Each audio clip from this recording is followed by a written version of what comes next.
Now, Andy Burnham, welcome. Before we start properly, can I ask you, do you expect to speak to the Prime Minister later on today? That's not been suggested to me, but of course I would, Andrew. I'd be ready to speak to the Prime Minister at any time to try and resolve the situation that we're in. But I don't expect to, but of course I would be willing to. Are you talking to anyone from the central government at the moment? I was due to speak to Sir Ed Lister today, so that's the call that I was expecting to take later this morning. But beyond that, Andrew, I mean, obviously I'm ready to speak to ministers to try and resolve the situation. But so far, that's the only call that I'm expecting today.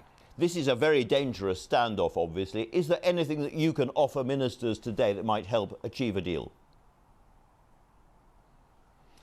Well, it's a very challenging situation, but can I just say, Andrew, that this is all about the health of the people of Greater Manchester. We were the first in the country, myself and the 10 leaders here, to accept local restrictions, and that was 3 months ago.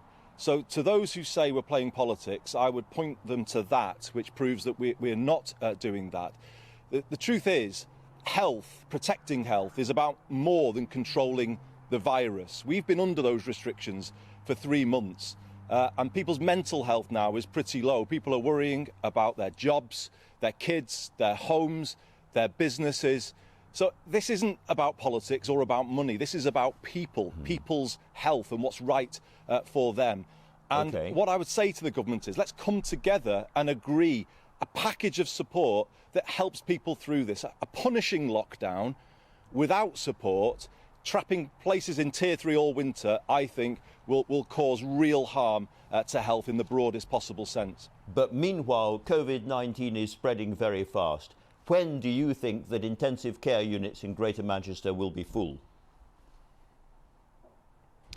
Well, I checked the figures this morning, Andrew. There are currently around 62 people in intensive care in Greater Manchester, give or take. I mean, it's in that ballpark. Back in April, it was over 200, around 220.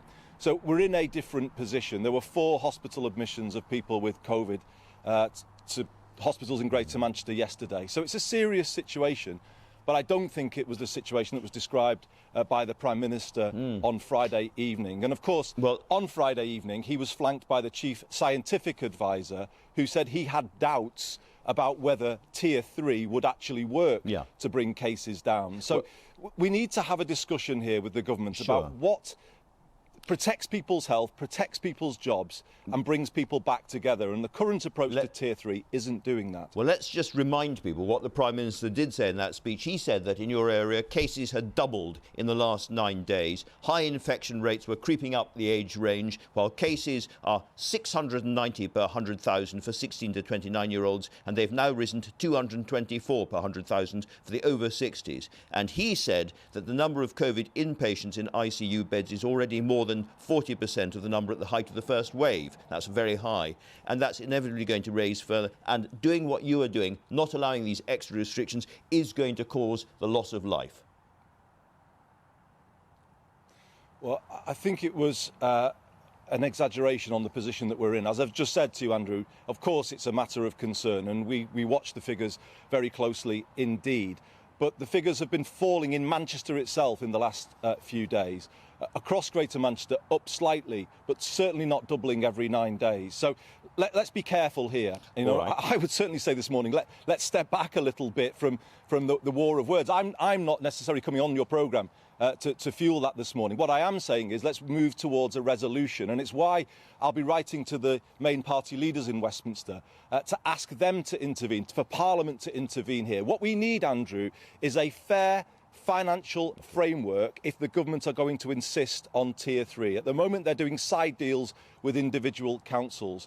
So that isn't good enough for me. Let's remember, the places they're trying to close in Tier 3, pubs, bookies, gyms, these are places where people are on low wages. And what we're saying is you cannot take away their place of work and not give them support. So an 80% furlough of the kind that we had back in March. Think of the taxi drivers, the people who work on the doors in those pubs, many of them self-employed, 80% self-employment support scheme. This is not just Greater Manchester's fight, Andrew. This is everyone's concern, because everywhere could end up in Tier 3 over the course of this winter. So what I would say to everybody is, support us in this. I would ask your viewers to contact their MPs to support us in this, because it's about taking the country fairly through a very challenging winter. If we don't put in this support, Tier 3 will create a punishing lockdown in the poorest communities. Andy Burnham, I hear the passion, I understand exactly what you're saying, but if there is going to be a conclusion of this argument, you have to give some kind of ground, surely. You can't simply say, give us our money or we won't talk. What's your compromise position? It's not a case of but it's as I was saying though, Andrew, it's not a case of give us our money, you know, we're just doing this for a big cheque for Greater Manchester. It's about people. It's about people's health. It's about people's lives, homes, families, businesses. That is what this is about. And if the government wants its Tier 3, in the end, it can impose that. What we are saying is, do that in a negotiated way with us that doesn't level down our communities. Now, you've said you won't accept these government restrictions as they're currently suggested to you. But if they're going to impose it, as you just said, they can impose it, and there is absolutely nothing that you can do, is there?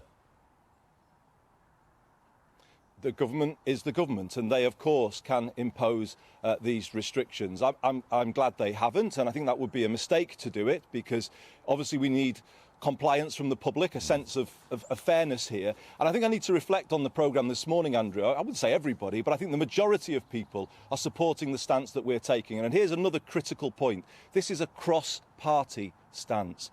The Conservative MPs in Greater Manchester are backing what we are saying and what we are doing. That's myself and the 10 council leaders. Are you still thinking about a legal challenge? Conservative council leader in Bolton is backing our approach. Are you still thinking about a legal challenge? Well, I would do anything to protect low-paid workers who I think now are very, very close to the edge. And I don't think they can survive on 2/3 wages. So the legal challenge applies to that. I think it's discriminatory on people in the lowest paid professions to say you can have a 2/3 furlough, but we paid an 80% furlough for people on middle incomes earlier in the year. I don't think that is fair. Straightforward, it's not fair. All right, but this is dividing the country. How helpful is it that you've had a letter this morning from MPs from Norfolk, Suffolk and Devon saying that our constituents, like yours, have made many sacrifices to get and keep the virus under control in our areas, and you should back off? Well, I'm not sure a sort of "we're all right, Jack" letter from a group of Southern Conservative MPs is going to cut much ice here. And I would say to them, some of them represent constituencies whose cases were higher than ours when we went into national lockdown.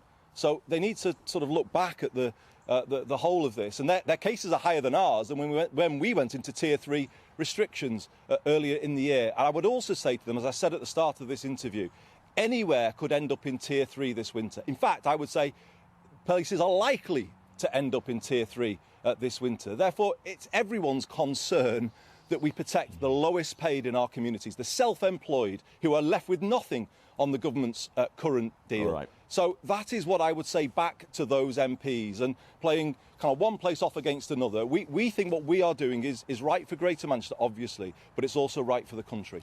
Andy Burnham, thanks very much indeed for joining us this morning.